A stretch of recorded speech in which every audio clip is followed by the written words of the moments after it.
चलिए स्टार्ट कर रहे हैं। आपका जो लास्ट अभी बताए हैं कि आपको रेसिडेंशियल स्टेटस फॉर्म का including LLP, EOP, BOI, artificial judicial persons, local authority का बताए हैं, फिर कंपनी का बता दिए हैं। अब जो है आता है आपको बचा हुआ है कि एक इंडिविजुअल्स का बचा और HUF का बचा। ठीक है, अभी शुरू कर रहे हैं इंडिविजुअल का। ओके चलिए, इंडिविजुअल्स का। ठीक है, इंडिविजुअल का देख लेते हैं।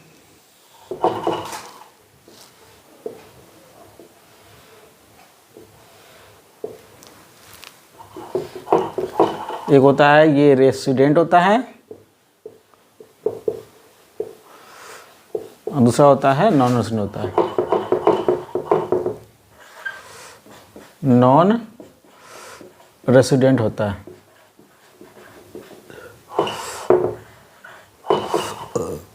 एक है रेसिडेंट, एक हुआ नॉन रेसिडेंट।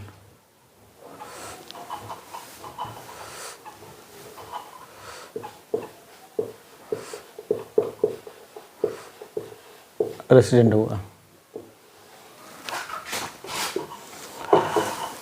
इंडिविजुअल को रेसिडेंट कब कहेंगे और नॉन रेसिडेंट कब कहेंगे, आइए देखते हैं। ठीक है, ओके आइए। सबसे पहले कुछ बता दे रहे हैं, उसको लिखाएंगे। किसी भी इंडिविजुअल्स को रेसिडेंट तब कहेंगे जब किसी रिलेवेंट प्रीवियस ईयर में वो इंडिया में स्टे करता है 182 दिन या उससे अधिक। ये stay in India for at least 182 days और मोर इन रिलेवेंट प्रीवियस ईयर, तो वो कहलाएगा रेसिडेंट ऑफ इंडिया। वो इंडिया का रेसिडेंट कहलाएगा, इंडिया का निवासी कहलाएगा। ठीक है, लेकिन अगर मान लीजिए कि वो 182 दिन नहीं रहा, तो क्या वो डायरेक्टली नॉन रेसिडेंट कहलाएगा? तो नहीं, एक और कंडीशन है। अगर ये सेटिस्फाइड नहीं हुआ 182 दिन का, तो एक और है कि वो अगर इंडिया में रिलेवेंट प्रीवियस ईयर में 60 डेज एटलीस्ट या उससे अधिक स्टे करता है, और प्रीसीडिंग प्रीवियस ईयर मतलब वो जो प्रीवियस ईयर है उससे पिछले 4 साल में वो 365 दिन या उससे अधिक स्टे करता है, तब भी वो जो है रेसिडेंट ऑफ इंडिया कहलाएगा। तो देखिए क्या है,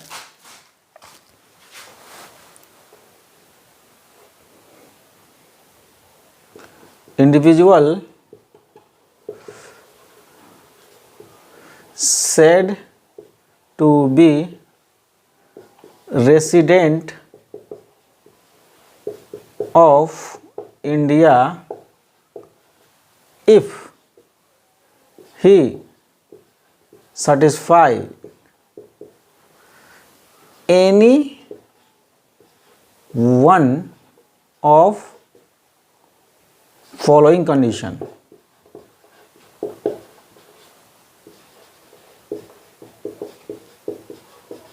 ठीक है, मतलब एनी वन, कोई भी एक कंडीशन अगर दोनों में से एनी वन सेटिस्फाई कर दे रहा है, तो वो हो जाएगा। दो क्या है, ठीक है, पहला है कंडीशन क्या है, ही stay in India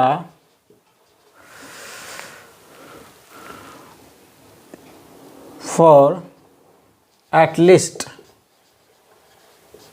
182 days or more during relevant previous years। He stay in India for at least 182 days or more during relevant previous year, पहला है। और नहीं तो दूसरा क्या है, दूसरा है he stay in India for at least 60 days during previous year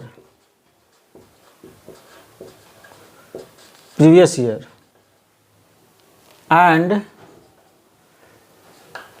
365 days or more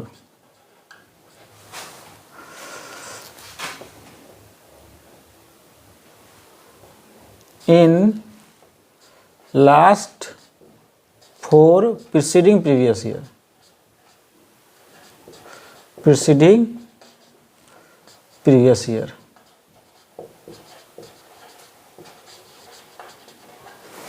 बोल रहा है कि या तो उसको 182 दिन रहना हो कम से कम प्रीवियस ईयर में, और नहीं तो 60 दिन प्रीवियस ईयर में रहना है, 60 डेज रहना है उसको प्रीवियस ईयर में, और वो प्रीवियस ईयर से पहले जो 4 साल है उसमें कम से कम आपको 365 दिन आपको स्टे करना है, 365 डेज और more in last 4 preceding previous year में, तब वो कहलाएगा कि हाँ वो रेसिडेंट है, इंडिया का रेसिडेंट है।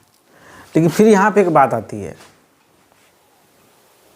चलिए कुछ बात है इसमें, नोट लिख लीजिए। नोट क्या है? नोट है कि period of stay in India include date of departure and arrival. ये ज़रूर नोट कर लीजिएगा। बार बार बोलें कि स्टे इन इंडिया, मान लीजिए कि इंडिया से वो गया, बाहर गया, ठीक है, तो क्या जिस दिन वो डिपार्चर करेगा, जिस दिन जाएगा, क्या वो इंडिया के बाहर कहलाएगा, इंडिया के अंदर? तो वो लिख दिए कि वो स्टे इन इंडिया कहलाएगा, इंडिया के अंदर में। और वो इंडिया से बाहर अगर आता है, इंडिया से बाहर से आता है इंडिया में, ठीक है, तो अराइवल के दिन में भी वो इंडिया के अंदर ही कहलाएगा, ठीक है। तो पीरियड डिपार्चर और स्टे दोनों क्या कहलाएगा? Period of stay in India, मतलब इंडिया में वो है, ठीक है। अब ये हो गया। अब देखिए एक बात है, ये कुछ अपवाद दिया हुआ है, जैसे कि मान लीजिए 182 दिन जो है वो इंडिया में रहा तो कहलाएगा रेसिडेंट ऑफ इंडिया। तो सर बोला जो 60 दिन है और 365 दिन का, वो भी उसमें भी कहलाएगा रेसिडेंट ऑफ इंडिया, बिल्कुल कहलाएगा। लेकिन कुछ अपवाद है, कि अपवाद में क्या है कि वो कुछ भी हो जाए, अपवाद में क्या है, अपवाद में दिया हुआ है भले ही वो 60 दिन इंडिया में रहा हो प्रीवियस ईयर में, और प्रीसीडिंग 4 प्रीवियस ईयर में अगर 365 दिन रहा हो, फिर भी जो है वो रेसिडेंट नहीं कहलाएगा, ठीक है। उसको 182 दिन को ही सेटिस्फाई करना पड़ेगा, उस पर सिर्फ 182 दिन ही अगर इंडिया में रहेगा तभी वो कहलाएगा, ठीक है। अपवाद क्या, देखिए इसका एक्सेप्शन है, एक्सेप्शन दिया हुआ है, अपवाद है। अपवाद क्या, देखिए पहला अपवाद है इंडियन सिटीजन है। वो क्या है? इंडियन सिटीजन है who live India for joining foreign bound ship, foreign bound Indian ship as a crew member or for employment outside India during previous year, ठीक है, रिलेवेंट प्रीवियस ईयर। और दूसरा क्या है?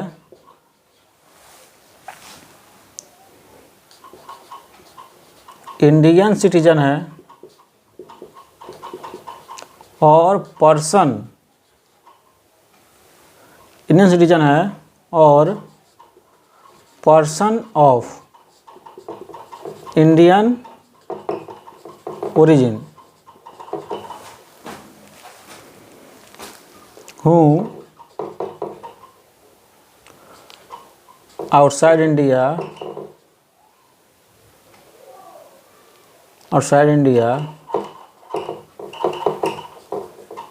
comes to visit in India during relevant previous year। अगर भारतीय नागरिक है, इंडियन सिटीजन है, वो जो है मेंबर के रूप में कोई foreign bound Indian ship join करने जा रहा है, ठीक है, प्रीवियस ईयर में। फॉरेन बाउंड इंडियन शिप का मतलब होता है विदेश जाने वाली जहाज़, ठीक है, वो इंडियन ही जहाज़ है लेकिन विदेश जाने वाली है। उसमें एज ए क्रू मेंबर का मतलब होता है कि जैसे कि बहुत सारे मेंबर मिल के ग्रुप में रहते हैं, उस जहाज़ का जो है मेंबर है, कुछ को पद मिला वहाँ पे वो काम करने जा रहे हैं, ठीक है, कुछ रैंक है। तो वो प्रीवियस ईयर में क्या कर रहा है कि वो इंडिया छोड़ के जा रहा है, ठीक है, इंडिया छोड़ रहा है और उसमें as a crew member join कर रहा है फॉरेन बाउंड इंडियन शिप में, या इंडिया से बाहर हो जा रहा है कोई एम्प्लॉयमेंट के लिए, नौकरी के लिए जा रहा है उस केस में। या दूसरा है कि कोई भी इंडियन सिटीजन है या पर्सन ऑफ इंडियन ओरिजिन, मतलब वो या उसके पेरेंट या उसके ग्रैंड पेरेंट का जन्म जो हुआ है अनडिवाइडेड इंडिया में हुआ है, देश जब आज़ाद नहीं था, ज़्यादा डिवाइड नहीं था, सॉरी, देश का जब बंटवारा नहीं हुआ था, उससे पहले की बात है, उस समय उसका जन्म हुआ है, वो व्यक्ति इंडिया के बाहर आ रहा है और प्रीवियस ईयर में इंडिया में विजिट करने आ रहा है, ठीक है। तो दोनों केस में क्या होगा कि अगर ये दोनों केस है, मान लीजिए कि अगर वो बात समझ लीजिए, देखिए बात क्या है कि वो 60 दिन रहा है प्रीवियस ईयर में, ठीक है, और पिछले का 4 साल में, मतलब प्रीवियस ईयर से पहले का जो प्रीसीडिंग प्रीवियस ईयर 4 साल में वो 365 दिन रह गया, ठीक है। और वो आदमी जो है क्या कर रहा है, प्रीवियस ईयर में वो जा रहा है इंडिया से बाहर कोई शिप में क्रू मेंबर ज्वाइन करने या एम्प्लॉयमेंट के लिए जा रहा है, या वो व्यक्ति जो है बाहर में है, ठीक है, और वो प्रीवियस ईयर में विजिट करने इंडिया में आ रहा है, ठीक है। तो उस केस में आपको ये वाला जो है नियम लागू, ठीक है, नहीं होगा रेजिडेंट होने के लिए। To become resident this provision is not applicable, only this, ठीक है। मतलब उसको 182 दिन का ही, उसको 182 दिन उसको इंडिया में रहना पड़ेगा, स्टे करना पड़ेगा। भले ही वो 60 दिन रहा हो या 365 दिन रहा, फिर भी वो जो है रेजिडेंट नहीं कहलाएगा जब ये 2 एक्सेप्शन जो है उस आ जाएंगे। वो इंडियन सिटीजन जो इंडिया के बाहर जा रहे हैं एम्प्लॉयमेंट के लिए for joining as a crew member of Indian ship, या जो इंडियन सिटीजन है या पर्सन ऑफ इंडियन ओरिजिन है, इंडिया से बाहर से यहाँ पे आ रहे हैं विजिट करने के लिए, तो वो 182 दिन ही लागू होगा। Got it? आई होप आप लोग को समझ में आ गया होगा। ओके, अब बात आती है, ध्यान दीजिएगा, नोट और लिखिए, नोट नंबर 1, नोट नंबर 2। बात यह है कि जब भी ये वाला जो है इंडियन सिटीजन है जो as a crew member join कर रहा है, तो जब ज्वाइन कर रहा है तो कब कहलाएगा कि वो इंडिया में स्टे कर रहा है और कब कहलाएगा इंडिया में स्टे नहीं कर रहा है। ध्यान दीजिएगा, Indian citizen as a crew member के केस में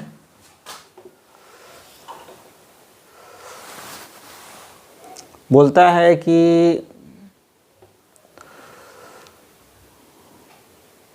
date of joining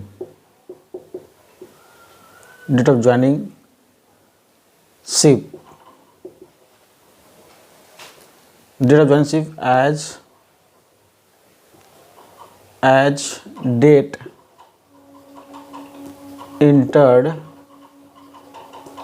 into continuous discharge certificate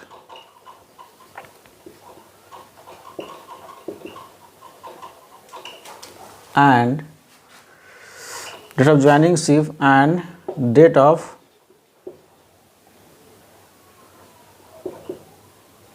sign of ship as date enter into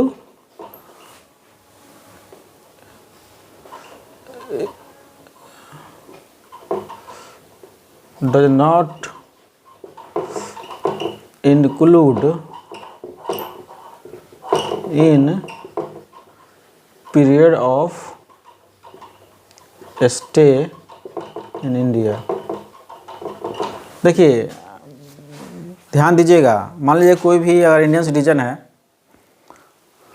अगर ज्वाइन करने इंडिया छोड़ के जा रहे हैं और ज्वाइन करने जा रहे हैं फॉरेन बाउंड इंडियन शिप को as a crew member join करने जा रहे हैं, तो कब वो कहलाएगा कि इंडिया में स्टे किया है, कब कहलाएगा इंडिया में स्टे किया है, किस डेट को लेंगे।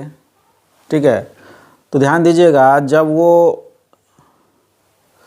जिस डेट को वो ज्वाइन कर रहा है शिप को, और वह डेट लिखा हुआ है कॉन्टिन्यूअस डिस्चार्ज सर्टिफिकेट, उसमें लिखा हुआ है, और वह जिस डेट को वो शिप को छोड़ रहा है, साइन ऑफ कर रहा है, छोड़ रहा है, वह डेट जो है कॉन्टिन्यूअस डिस्चार्ज सर्टिफिकेट, दोनों केस में कॉन्टिन्यूअस डिस्चार्ज सर्टिफिकेट में जब जो ज्वाइन कर रहा है तब, जब छोड़ रहा है तब लिखा हुआ है, वो डेट दिया हुआ है।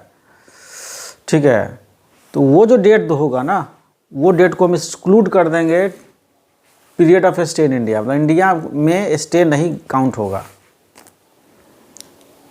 मान लीजिए कि वो यहाँ से गए इंडिया से बाहर, ठीक है, और उनको मिला कंटिन्यू डिस्चार्ज सर्टिफिकेट, उसमें डेट लिखा हुआ है कि किस डेट को ज्वाइन किए। ठीक है, और जब वो निकल रहे हैं वहाँ से, शिप को छोड़ रहे हैं, तो वो डिस्चार्ज सर्टिफिकेट पे भी डेट लिखा हुआ है। तो दोनों जो डेट लिखा हुआ है ज्वाइन होने का और साइन अप निकलने का, दोनों डेट जो है आपको पीरियड ऑफ स्टे में हट जाएगा। वैसे यहाँ पे कैलकुलेट करेंगे ना भाई कि हाँ कि इंडियन सिटीजन जो है इंडिया से बाहर जा रहा है ज्वाइन करने के लिए शिप, तो कौन सा डेट लेंगे, कौन सा, तो वही बात है कि कंटिन्यूअस डिस्चार्ज सर्टिफिकेट में जो डेट लिखा हुआ है ज्वाइन करने का और जो साइन अप करने का जो डेट लिखा हुआ है, दोनों डेट को period of stay in India में काउंट नहीं होगा। देखिए, Indian citizen as crew member में date of joining the ship and date of signing off ship as date enter into continuous discharge certificate does not include in the period of stay in India. Okay, I hope आप लोग को समझ में आ गया होगा। अब बात आती है कि सर कंटिन्यूअस डिस्चार्ज सर्टिफिकेट क्या होता है, जो बार बार बोल रहे हैं कि कंटिन्यूअस डिस्चार्ज सर्टिफिकेट में लिखा हुआ है। तो कंटिन्यूअस डिस्चार्ज सर्टिफिकेट होता है क्या? देखिए, कंटिन्यूअस डिस्चार्ज सर्टिफिकेट होता है वो कंट्री इशू करती है। ठीक है, कंट्री इशू करती है, मतलब करने का मतलब है कि आप जब जैसे एक बोलते हैं कि आइडेंटिटी प्रूफ होता है। आप जो है मान लीजिए एक नौकरी लेने जा रहे हैं, तो कैसे मालूम चलेगा कि आप जो है आपको कोई पूछ देगा कि हाँ आप किसी ऑफिस में जा रहे हैं, आप बोलिए कि हम मैनेजर है, तो कैसे बोलेगा कि आप मैनेजर है? कुछ तो प्रूफ होगा। ठीक है, आप जो डायरेक्टर है, ठीक है, मैनेजिंग डायरेक्टर, कुछ भी है, तो आपको कैसे मालूम चलेगा कि आप जो इंडियन सिटीजन है, कैसे मालूम चलेगा कि इंडियन सिटीजन है? कुछ तो प्रूफ होगा। वही बात है कि आप जो है एक सीमैन है, सीमैन का मतलब होता है रैंक होता है, ऑफिसर है, कैसे है आप ऑफिसर, कैसे कहा जाएगा ऑफिसर है? वो सर्टिफिकेट से मालूम चलेगा। तो कंटिन्यूअस डिस्चार्ज सर्टिफिकेट मिलता है भाई, वो वैलिड सर्टिफिकेट होता है, प्रूफ होता है कि you are a seafarer है या सी मैन है। ठीक है, एक ऑफिसर है, मतलब लेमैन में बोले तो एक ऑफिसर है सी जहाज़ का, तो जहाज़ को मेंटेन कर रहे हैं, ऑपरेट कर रहे हैं। ठीक है, तो वही कंटिन्यूअस डिस्चार्ज सर्टिफिकेट में डेट लिखा रहता है। ठीक है, जिस दिन से ज्वाइन किए, जिस दिन से आप हटे निकले, तो वही हो गया continuous discharge certificate. I hope you understand it. Okay, चलिए, तो ये आपका हो गया रेसिडेंट।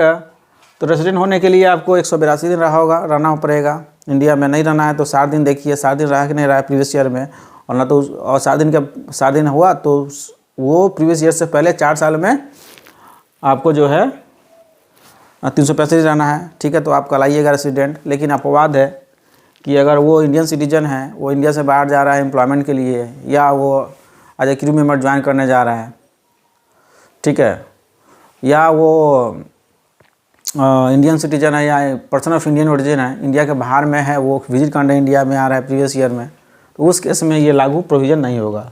मतलब उसको 182 दिन अगर सेटिस्फाई होता है तभी रेसिडेंट कहलाइएगा, नहीं तो नॉन रेसिडेंट कहलाइएगा। ओके, चलिए अब यहाँ पे कुछ इम्पोर्टेंट बात है। ओके, देखिए, ये जो इंडियन सिटीजन है या पर्सन ऑफ इंडियन ओरिजिन है जो इंडिया के बाहर में है, वो इंडिया में विजिट करने आया है, इसका भी कुछ एक्सेप्शन है। इस केस में भी अगर इंडियन सिटीजन और पर्सन ऑफ इंडियन ओरिजिन है जो इंडिया के बाहर है, अब इंडिया में विजिट करने आ रहे हैं, अगर ये हो भी जाता है फिर भी आप रेसिडेंट कहलाइएगा। तो सर अब क्या बोल रहे हैं तुम, सुनिए तो सही आप। लॉ को इंटरप्रेट करना जब आप आसान बना देते हो तो आप आपका पूरा जो है कोई भी चीज़ ऐसा नहीं है कि जो आपको टफ लगेगा, एकदम आसान बन जाएगा। लॉ को इंटरप्रेशन जो है इंटरप्रेटेशन करना, इंटरप्रेट करना, थोड़ा सा जो इंटरप्रेटर मतलब उसका इंटरप्रिटेशन देना जो है ज़रूरी होता है, ठीक है। और बहुत कुछ चीज़ें जो है कि आपको जो है कॉम्प्लेक्सिटी आपको लगेगा, लेकिन है नहीं उतना कॉम्प्लेक्स, आपको उसको आसान बनाना पड़ेगा। देखिए ये क्या बोलना है, जो इंडियन सिटीजन है, पर्सन ऑफ इंडियन ओरिजिन है, वो इंडिया के बाहर में है और विजिट करने इंडिया आ रहा है, तो इस केस में हम कह रहे हैं कि नहीं सर वो अगर 182 दिन पूरा नहीं होता है तो डायरेक्ट चल जाएगा नॉन रेसिडेंट में। लेकिन इसका भी अपवाद है। देखिए क्या बात है, इसका अपवाद क्या है, देखिए, however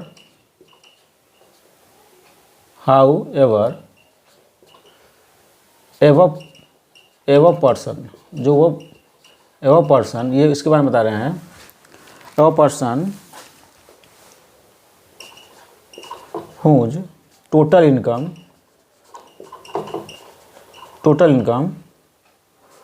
other than foreign income,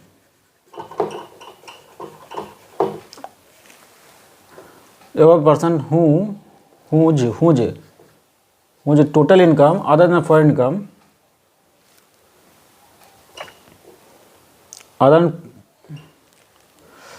person whose total income other than foreign income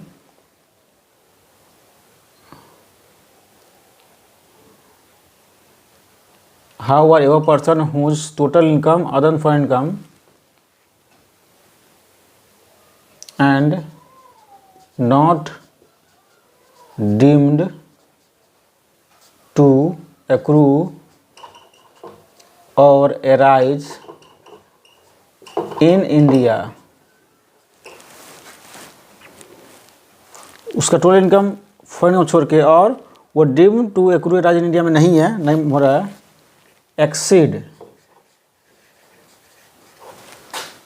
₹15 lakh, exceed ₹15 lakh during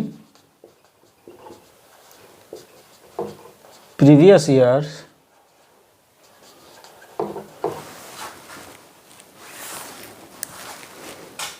are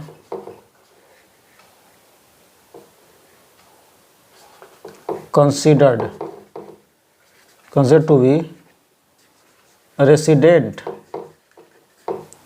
of India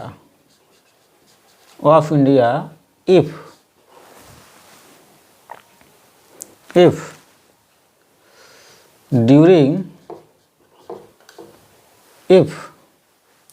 he stay in India during previous year for 126 days or more and 365 days or more in 4 preceding previous year। मैं समझे, बोलता है ये Indian citizen और person of Indian origin है जो India के बाहर है और इंडिया में विजिट करने आया प्रीवियस ईयर में, तो अगर 182 दिन लागू नहीं 182 दिन नहीं रहा स्टे कर रहा है इंडिया में तो वो नॉन रेजिडेंट कहलाता है। इसका अपवाद क्या है कि अगर वो आदमी या इंडियन सिटीजन जिसका टोटल इनकम फॉरेन इनकम को छोड़ के, उसका जो टोटल इनकम है फॉरेन इनकम को छोड़ के, और जो ये नहीं माना जा रहा है कि वो इंडिया में, ऐसे बहुत सारे इनकम है जो कहा जाता है deem to accrue arise in India, पढ़ाएंगे आगे, तो वो टोटल इनकम है उसमें फॉरेन इनकम नहीं है, और वो टोटल इनकम में deem to accrue arise in India भी नहीं है। माना नहीं जा रहा है कि इंडिया में एक्रू राइज हो रहा है, उसको ऐसा कुछ इनकम है जो डीम्ड किया जाता है कि एक्रू राइज इंडिया में हुआ है, वो भी नहीं है। तो वो टोटल इनकम अगर 15 लाख से अधिक हो जा रहा है, टोटल इनकम में फॉरेन इनकम नहीं है, और वो माना भी नहीं जा रहा है कि वो इनकम एक्रू राइज इंडिया में हुआ है, ठीक है, कुछ ऐसा इनकम है, तो वो टोटल इनकम अगर 15 लाख से अधिक हो जा रहा है प्रीवियस ईयर पे, ठीक है, तो उस व्यक्ति को हम कहेंगे रेसिडेंट ऑफ इंडिया जब